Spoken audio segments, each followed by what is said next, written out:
पास इसका रिकॉर्ड मौजूद है लोहे महफूज में, और करामन कातबीन भी इससे बराबर लिख रहे हैं। वहाँ इनकार की कोई गुंजाइश नहीं होगी। वहाँ छुपना चाहोगे छुप नहीं सकोगे, वहाँ भागना चाहोगे भाग नहीं सकोगे। मेरे भाइयों, हम तो नाचने गाने वाले थे, अल्लाह पाक ने कहाँ गंदगी के ढेर से उठाया, कहाँ अंबिया वाले काम में बिठा दिया, और आज लाके आप लोगों के सामने खड़ा कर दिया। अभी भी नहीं समझोगे तो कब समझोगे? नबी तो किसी ने आना नहीं, अल्लाह तो गिरे पड़ों को उठा उठा के आपके सामने खड़ा कर दिखा रहा है। अल्लाह ने जिल्लत के नक्शों में इज्जत देकर दिखा दिया।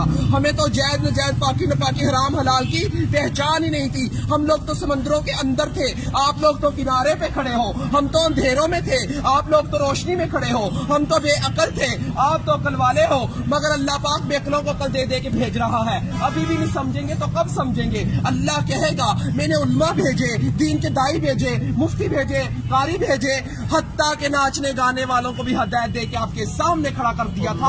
और वो भी यही कह रहे थे लोगों अल्लाह की तरफ आ जाओ। वहाँ कोई उज़र चलने वाला नहीं, अल्लाह दुनिया में सारे उज़र पूरे किए जा रहे हैं। अगर आप लोग दीन का काम मकसद बनाकर नहीं करेंगे तो अल्लाह हम जैसों से दीन का काम लेगा। अल्लाह किसी का मोहताज नहीं है, हम सब अल्लाह के मोहताज है। अबराह के लश्कर को अल्लाह पाक ने परिंदों के जरिए अबाबील के जरिए हलाक किया और बैतुल्लाह शरीफ की हिफाजत फरमाकर दिखाई। नमरूद को एक मच्छर के जरिए हलाक किया, जिस बादशाह के तख्त पर बैठकर वो सजदे करवाया करता था, उसी बादशाह के तख्त पर बैठकर अल्लाह पाक ने उसके सर में चित्तर मरवा के दिखाए। अल्लाह किसी का मोहताज नहीं है, हम सब अल्लाह के मोहताज हैं। मेरे भाइयों, अगर ये तबलीग की मेहनत ना होती तो हम जैसे कैसे राह रास्ते आते। ये काम बिल्कुल हक और सच है मेरे भाइयों, ये अंबिया वाला काम है, नबी तो किसी ने आना नहीं है। अगर ये तबलीग की मेहनत ना होती, चोर फराड जिनाई कैसे राह रास्त पे आते?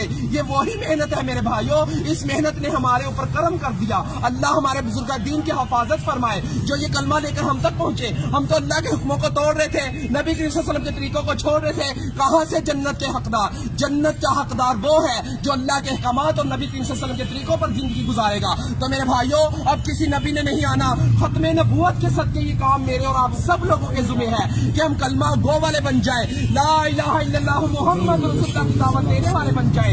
हर नगरी नगरी, बस्ती बस्ती, गांव गांव, शहर शहर, ऑल टू वर्ल्ड इस कलमे को लेकर जाना मेरे और आप सब लोगों के जुम्मे है। तो मेरे भाइयों, अल्लाह के हरूफ 4, मुहम्मद के हरूफ 4, आसमानी किताबें 4, बड़े फरिश्ते 4, नबी करीम सल्लल्लाहु अलैहि वसल्लम के दोस्त 4, खाना काबा के कोने 4, इमाम 4। इसी वजह से बुजुर्ग कहते हैं पहली फुर्सत में 4 महीने लगाकर इस काम को सीखे और जिंदगी का मकसद बनाकर चले। सीखने के लिए 4 महीने, करने के लिए पूरी जिंदगी, फिरने के लिए पूरी दुनिया। तो मेरे भाइयों, सीखते सीखते करना है और करते करते मरना है। तो मेरे भाई, ये दुनिया हमारा इम्तिहान है, इबादत हमारी पहचान है और दावत इल्लल्लाह हमारा काम है। हम तो इस काम को करने के लिए मौत तक इरादा करते